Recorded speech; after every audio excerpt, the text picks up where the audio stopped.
What's going on, y'all? It's your boy Easy Root, and I'm back again with another one. I need you guys to do me a favor. Hit that like button. Hit that subscribe button. Hit that notification icon for more videos like this. That being said, let's get into the video. Floyd Mayweather just did a long interview on, well, not that long, like 20 minutes. Or a little less than 20 minutes. On Fight Hype. He was home, chilling in his mansion. He was asked about the Terrence Crawford versus Errol Spence Jr. fight. And how does that fight stack up to one of his fights? And you know Floyd Mayweather loves to talk. So he went off. He was going off talking about his fight. And he just went off topic, completely off topic. Anyway, it is what it is. That's Floyd Mayweather for you. But anyway, he spoke on the Terrence Crawford versus Errol Spence Jr. fight. He talked about when he sparred Errol Spence. He was 35 years old. Errol Spence was 22. He said a lot of stuff, honestly, but he says, I hung out with Errol Spence Jr. before. I hung out with Terrence Crawford. I like both guys. He even said he didn't even want to see the fight. He said, I didn't want to see the fight because I like both guys. But then, in the same breath, he says, but I got to say this to every fighter that's listening. You cannot be with Al Haymon and not be with Floyd Mayweather. So if you're with Al Haymon, you're with Floyd Mayweather. So he's pretty much checking Errol Spence Jr. and telling Errol Spence Jr., stop going around telling people you're not with Floyd Mayweather Jr. because me and Al Haymon were one. So I hope Errol Spence Jr. was watching that interview, and I hope the Errol Sexuals was watching it. This isn't the first time Floyd Mayweather said this. He always says this. He says he's part owner of PBC.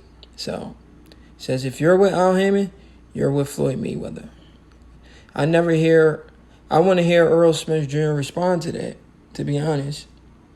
Because in the past, Errol Spence has denied being with Floyd Mayweather. He says, nah, Floyd don't have nothing to do with my career.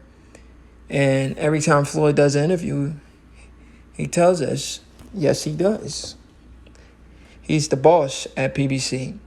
But anyway, with that being said, Floyd Mayweather has a strong, stern message for Errol Spence Jr. After what happened Saturday, July 29th, Floyd Mayweather message to Errol Spence Jr. is he wants Errol Spence Jr. to move up in weight. Maybe he knows something that we don't know. He says Errol Spence Jr. needs to move up in weight, and you won't believe what he said. He said he wants him to go to 160. So he wants Errol Spence to move up 2 weight classes. He don't even want him to go to 154. So he's pretty much saying the fight at 154 versus Terrence Crawford it's not going to end well. He needs to go to 160. That's where he needs to campaign next. This is Floyd Mayweather words, not mine. You guys understand that? Floyd Mayweather believes Errol Spence should not compete anywhere near 47, 54. He should start all over at 160, guys. Unfreaking believable. I mean, I don't feel like he's trying to take credit from Terrence Crawford. I don't feel like he's saying Errol Spence Jr. was weight trained. He's just saying that's where he wants him to compete, I guess. But some people will probably look at it like, so this is why Terrence Crawford won. Errol Spence was weight trained. He wasn't weight trained for Ugas, right? He wasn't weight trained for Danny Garcia, Mikey Garcia, all those other guys. But only when it comes to Terrence Crawford fight, now he's weight trained. I'm not buying the BS.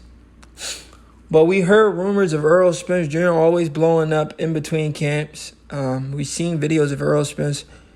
The recent videos we've seen of Errol Spence on the beach, the guy looked about 180, 190. He's cutting all that weight to make 147. It's bad on your health. So it's not a guy that lives in the gym like a Bud Crawford. So, it's understandable for Floyd Mayweather to say what he said. But what do you guys think? Should Errol Spence Jr. really move up 2 weight classes and avoid the Terrence Crawford rematch? I don't think he will. I feel like there's a contract. He has a rematch in the contract, and that's a lot of money on the table. Who can he go up 2 weight classes to fight for that amount of money on the table? Not many guys that Errol Spence Jr. can go up in weight to fight for 30 mil, 30. Maybe they can make more than what they made in the first fight. They made 30 mil in the first fight, maybe 50 in the second fight apiece. I feel like the second fight probably be bigger than the first because now everybody and their mom knows who Terrence Crawford and Errol Spence Jr. are. They just needed to fight one time for the entire world to know him.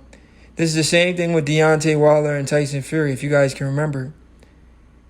A lot of people didn't really know Deontay Wilder like that. Deontay Wilder was making these little money. He was making like $1 million a fight, $2 million a fight. After the Tyson Fury fight, even though he lost, he's making 20 mil to fight guys like Robert Helenius. Are you serious? 20 mil to fight guys like Robert Helenius? Are you serious?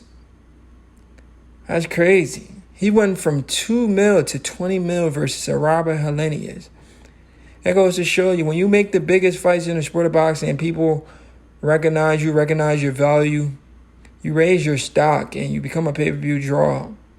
And that's what happened with Deontay Wilder and actually Tyson Fury as well. That fight with Deontay, and they did it 3 times, so people remember them. Three big events. You understand what I'm saying? So Crawford and Spence, the first one was a success. The second one's going to be bigger, in my opinion. The reason why, because now they have the casuals' interest. And then there's a lot of speculation surrounding it. Errol Spence was wagering. A doctor came out, neurologist, saying Errol Spence looked like he had brain damage. There's a lot of controversy surrounding this, even though Errol Spence himself never said nothing. But the controversies is there. You understand what I'm saying? So a lot of people are looking forward to the second fight, see if Bud can do it again. Even though the hardcore boxing fans already know that Spence is not going to have enough time to fix what he needs to fix if he's going to get in the ring with a monster like a T-Bud. It's going to be the same result. It's going to do the same thing like Showtime Sean Porter said. He says, if I get in the ring with Errol Spence Jr., it might be a different result. But if I get in the ring with Terrence Crawford, it's going to be the same thing, same result every time. Everything I try to do, Terrence Crawford was ready for it. I try to raise my level. He met me there. He met me everywhere I try to go. That's what Sean Porter said. Shakur Stevenson said when he sparred Terrence Crawford, his brain was hurting because it was too much thinking. And Errol Spence is a basic fighter, straight up and down, very predictable. He doesn't do a lot of thinking. So how can you guys be surprised if the fight is one-sided? When one guy's brain is working faster than the other guy and making him miss and making him pay for every single mistake, capitalizing on all of his weaknesses. But what do you guys think about what Floyd Mayweather had to say?